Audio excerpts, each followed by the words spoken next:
ताज्या बातम्या आणि घडामोडीसाठी आपण पहा मुंबई वार्ता न्यूज मराठी।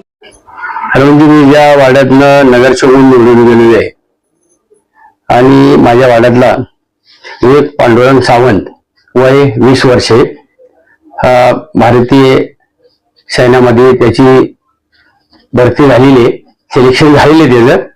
एक वाड्यातला पोरगा जर देशाच्या सेवेसाठी जात असेल तर याच्यापेक्षा आनंद कुठला अजून असू शकतो। त्यामुळे तो आज जाणार आहे म्हणून त्याचं छोट्या गाणी आमच्या ऑफिसमध्ये वार्डातच मोतीराम पार्क या ठिकाणी त्याच्या आईला वडिलांना आणि त्याला स्वतः बोलवून एक शाल आणि गुच्छ देऊन सत्कार केला आणि त्याला शुभेच्छा दिल्या की बाबा देशाच्या बरोबर चालले, देशासाठी चांगले काम कराल, एवढे तुम्हाला शुभेच्छा देऊ। या ठिकाणी आम्ही त्याला बोलून त्याचा आज सत्कार करण्यात आला। माझे नाव विवेक पांडुरंग सावंत, माझे भारतीय सैन्य दलात शिपाई पदावर भरती झालो आहे। आपल्या अंबरनाथचे उपनगराध्यक्ष सदामामा पाटील यांनी मला आज त्यांच्या ऑफिसवर बोलून माझा सन्मान केला आहे, त्याच्याबद्दल त्यांचे मी खूप धन्यवाद मानतो।